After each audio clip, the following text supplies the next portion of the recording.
চাইতে নেতার দাম বেশি। আজকে দেখতেছি একজন বলতেছে শহীদ জিয়ার নাম নিলেই নাকি জান্নাতের বেহেশতের টিকিট পেয়ে গেছে।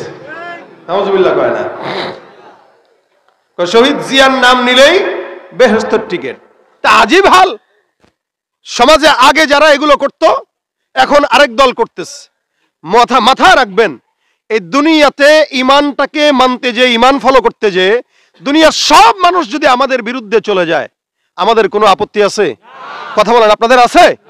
দুনিয়া একদিকে, আমার ইমান একদিকে, সারা দুনিয়ার মানুষ একদিকে, আমি একদিকে, ইসলাম একদিকে, আমার নেতা একদিকে। যতক্ষণ পর্যন্ত নেতা কর্মীরা আমাদের ইসলামের পক্ষে থাকবে ততক্ষণ আমরা তাদের পক্ষে থাকবো। কথা ঠিক কিনা? দেখি কোন নেতা, কোন কর্মী আগে যারা ছিল তাদের মতোই আচরণ করতেছে, আল্লাহর কসম তাদের বিরুদ্ধে আমাদের যেরকম জবান খুলেছে এদের বিরুদ্ধে আমাদের জবান সবসময় জারি থাকবে ইনশাআল্লাহ। এটা আমাদের ইমান। এই ইমান যতদিন থাকবে, এই দিলের ভিতরে ইমানের নূর যতদিন থাকবে, সারা দুনিয়ার মানুষ আপনাকে ভয় পাবে ইনশাআল্লাহ। যে দল দেখেছি, যে দল দেখবো, এগুলো সব একই পাখির দুই ডানা। পার্থক্য আছে। আপনারা মনে করেছেন স্বৈরাচারীদেরকে বিদায় করলে দেশে শান্তি আসবে, শান্তি আসে নাই। আগে মানুষ চাঁদা দিত 200 টাকা, এখন দেয় 350 টাকা। চাঁদাবাজ বাড়ছে, ক্ষমতার পালা বদল হয়েছে, চাঁদাবাজিদেরও পালা বদল হয়েছে। যারা আগে ক্ষমতায় ছিল তারা যেমন ছিল, এখন যারা আসবে তারাও একই কোয়ালিটির। আগে খেইতো এক দল, এখন চাঁদা খায় আরেক দল। এজন্য খেলাফত কায়েম না হওয়া পর্যন্ত শান্তি কশ্চিন কালেও কল্পনা করা যায় না। এজন্য একবার ইসলাম আর মুসলমানদেরকে সুযোগ দিয়ে দেখেন, ইনশাআল্লাহ যাদেরকে দেখেছি আর কাউকে দেখা বাকি নাই। এখন দেখা বাকি আছে ইসলামের বাংলাদেশ। কোরআন সুন্নাহ মোতাবেক এই দেশ যদি পরিচালিত হয়, ইনশাআল্লাহ কোন চোর, কোন চাঁদাবাজ, কোন দখলদার, কোন সন্ত্রাস বাংলার জমিনে ইনশাআল্লাহ আর দ্বিতীয়বার আসতে পারবে না। এরা মুসলমান দাবি করে, কিন্তু আল্লাহ পাক তাদেরকে স্পষ্ট বলেছেন ওমা হুম বিমুমিনিন। আল্লাহ বলেন মানুষের ভিতরেও একদল বলবে যে আমরা ইমানদার, আমরা মুসলমান, আমরা আল্লাহকে বিশ্বাস করি, আমরা নবীকে বিশ্বাস করি, কিন্তু আল্লাহ পাক বলেন ওমা হুম বিমুমিনিন, একটাও মুমিন হতে পারে নাই। মুমিন না, নাম আছে, ভিতরে কাম নাই। কিছু কিছু দলের নেতা কর্মীদেরকে আমরা এটাও বলতে শুনি যে মৌলবাদীদেরকে নাকি তারা আর বাংলাদেশে উঠতে দিবে না। তারা মৌলবাদ বলতে কাদেরকে বুঝায় আমার বুঝে আসে না। মৌলবাদ শব্দটা তো Europe, America, London, Bharat, Delhi, এরা মুসলমানদেরকে তকমা লাগিয়ে মৌলবাদ শব্দটাকে খারাপ করেছে মানুষের কাছে। যারা মুসলমানের ঘরে জন্ম নিয়ে আমাদেরকে মৌলবাদ বলে আমাদের উপরে অপবাদ চাপাতে চায়, ওরা কোন বাদী এটা আমাদের ভালো করে জানা উচিত। যারা মৌলবাদ দেখতে পারে না, যারা ইসলাম দেখতে পারে না, ওরা তো নাস্তিক্যবাদ ফলো করে, ঠিক কিনা বলেন? তাহলে এই দেশটা আদমশুমারিতে মুসলমানের খাতায় আছে।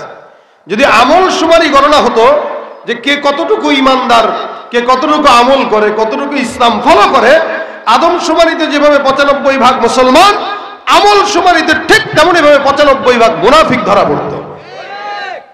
এই জন্য এদেশ শুধুমাত্র নামে আছে, মুসলমানের দিকে কামে এদেশ নাই।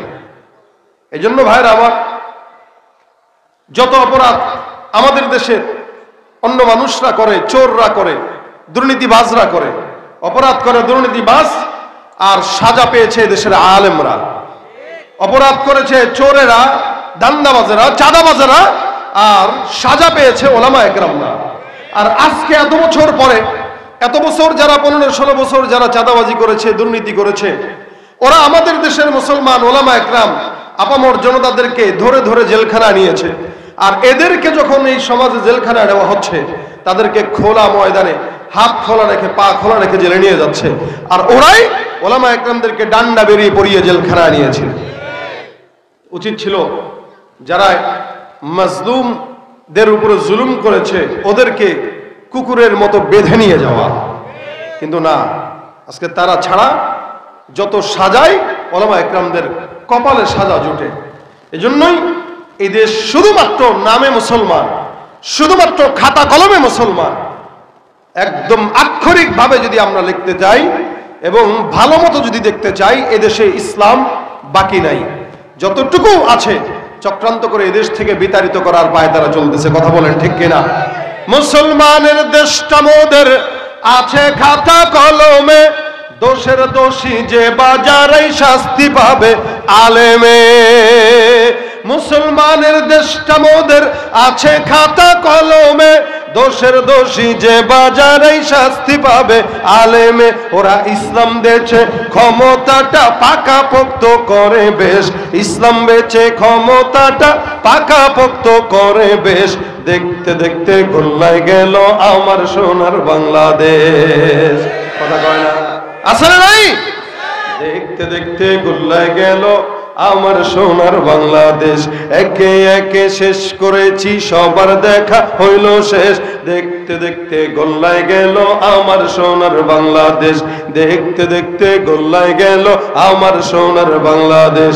কেউ দিল না সবাই নিল, আমরা যে কলুর বলদ। সারা বছর নেয় না খবর, নির্বাচনে খুব দরদ।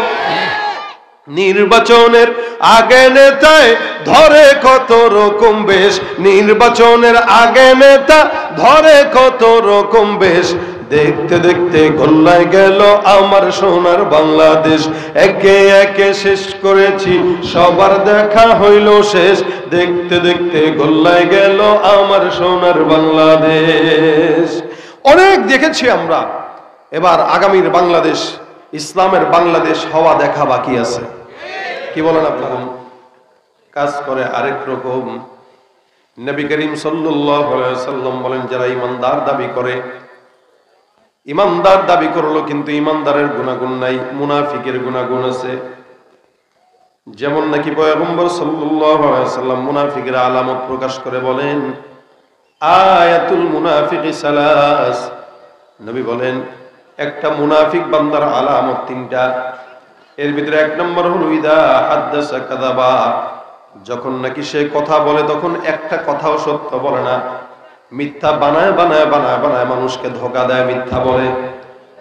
চায়ের দোকানে বসে মিথ্যা বলে, প্যান্ডেলে বসে মিথ্যা বলে, ওয়াজের ময়দানে বসেও মিথ্যা বলে, রাজনীতি করতে গেলেও মিথ্যা করে, ব্যবসা করতে গেলেও মিথ্যা বলে।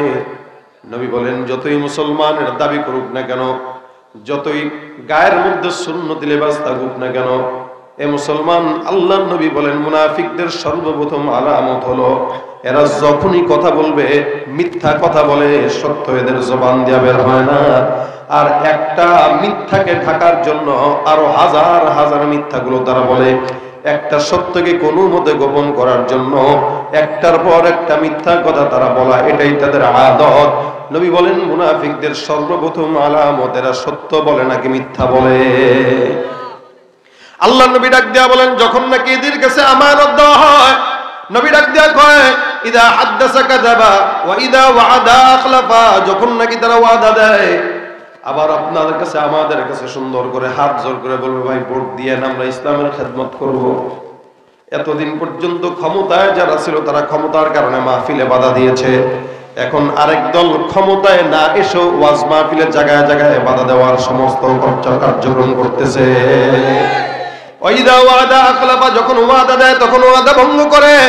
ওয়াইদা তুমিনা খানা, যখন নাকি তার কাছে আমানতদারিতা দেওয়া হয়, আমানত যখন রাখা হয় তখন সে আমানতের ভঙ্গ করে, ওয়াদা ভঙ্গ করে, আমানতের খেয়ানত করে, মিথ্যা বলে। নবী বলেন এই তিনটা গুণ যদি কারো মধ্যে থাকে, দোষ যদি কারো মধ্যে থাকে, ওই বান্দাটা যতই মুমিন দাবি করুক না কেন, আল্লাহর কসম মুমিন নয়, এটা মুনাফিক। ইমানদার যারা, তারা ইমানটাকে খরিদ বিক্রি করে না অন্য কোনো জায়গায়। ইমানদার তার ইমানটার জন্য মরতে রাজি হয়, তবু ইমান দিতে রাজি হয় না। ইমানদার তার ইমানটার জন্য শাহাদাত বরণ করতে রাজি, কিন্তু ইমান কোনোদিন বিক্রি করে না। মনে রাখবেন, একজন বান্দা টাকা দিয়া গরু ছাগল খরিদ করতে পারে, বাজার থেকে জামা কাপড় কিনা যায়, বাজার থেকে ধন সম্পদ কিনা যায়, কিন্তু মনে রাখবেন টাকা দিয়া কখনো মুমিনের ইমান খরিদ করা যায় না। এটা আল্লাহ পাক রব্বুল আলামিন বান্দাকে আলাদা দিয়েছেন। এই ইমানের নূরটা আপনার আমার শরীরের ভিতরে বিরাজমান। ইমান নামক ট্যাবলেটটা আমরা পান করার কারণে আমাদের গোটা শরীরের মধ্যে ইমানটা ঢুকে গেছে, যার কারণে ইমানটা আল্লাহ পাক রব্বুল আলামিনের কোনো বান্দা চাইলেই আমাদের থেকে নিতে পারবে না। সাহাবা একরামদের ইমান ছিল বড় সবল, আপনার আমার ইমান 10,000 টাকার বিনিময়ে বিক্রি হয়, আপনার আমার ইমান চায়ের 1 কাপ চায়ের বিনিময়ে বিক্রি হয়।